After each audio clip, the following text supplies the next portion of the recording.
Sa pinakitang ibang klaseng talento ni Wembanyama sa kanyang rookie year, ay wala nang ang duda mga idol na siya na ang future ng Spurs o kahit pa ng NBA. Pero kung may mas magpapalitaw pa ng kanyang talento, ito na nga marahil ay ang pagkakaroon ng magaling na gwardya na kaya siyang bigyan ng bola sa kanyang best spots. At natupad na nga ito dahil sa pagkuha ng Spurs kay Chris Paul. Pero ang malaking katanungan ay matuturing na kaya silang championship contender ngayon sa NBA. 22 wins and 60 losses. Yan nga ang naging record ng Spurs last season mga idol. Kahit pa nga may pang out of this world stilang player na si Victor Wembanyama, ay hindi hamak naman na mahina ang kanyang mga kasama sa court. Kaya nga sa huli halos kulelat ang kanilang naging placing sa liga. Pero mukhang next season ay mababago na ito sa pagdating ng kanilang mga bagong kuhang players. Una na nga dyan ay ang tinatawag na point guard ng NBA na si Chris Paul. Sa buong karera nga ni Chris Paul, maski magpalipat-lipat man ito ng koponan, ay makakasahan talaga siyang playmaker. Matalino ito sa court at marunong talagang pumasa na mas magpapaangat pa nga sa kanyang nasalihang koponan. Leader din ito na bagay sa batang Spurs para mag-guide niya sila at para mag-improve.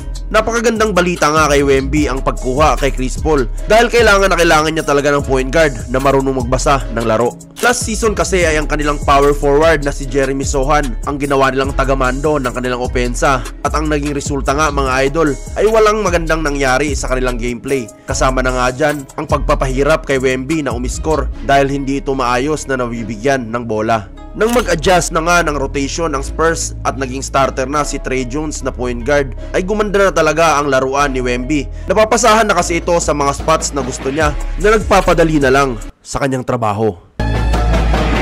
Pero ngayon nga na andyan na si Chris Paul, ay mas lalong dadali ang basketball para kay Wemby. Paniguradong sangkatutak na lapas nga ang ibibigay sa kanya ni point guard. At sa tangkad ni Wemby ay paniguradong sure 2 points na agad ito para sa Spurs. Papataasin pa nito panigurado ang level ng laruan ni Wembanyama at baka next season lang ay makita na nating maging superstar agad ito. Pero kung grabe na nga ang addition ni Chris Paul sa kupunan, ay mayroon pang iba ang Spurs dahil andyan din ang mga bagong addition sa kupunan. Ang kanilang rookie nga na si Stephon Castle at ang veteranong forward na si Harrison Barnes. Kasabay nga ng young core ni Wemby at Devin Vassell ay may respetado ka ng starting 5 na hindi hamak na mas malakas kumpara sa binandera nila last season. Kaya nga aasahang mag-i-improve ang kanilang record sa 2024-2025 season. Ang tanong lang dyan mga idol ay kung kakayanin lang tapatan ang mga naggagalingang team sa NBA. Posible lang ito kung maging consistent ang role players nila at syempre ang improvement ni Wembanyama. Kung sakaling maabot ni Wembanyama agad ang kanyang potensyal next season, ay paniguradong madaming papahirapan ang Spurs. Kailangan lang kasi talaga ni Wemby ng mga solidong role players at mentor mula sa kanyang mga veteranong kakampi para maangat ang Spurs muli sa championship contention.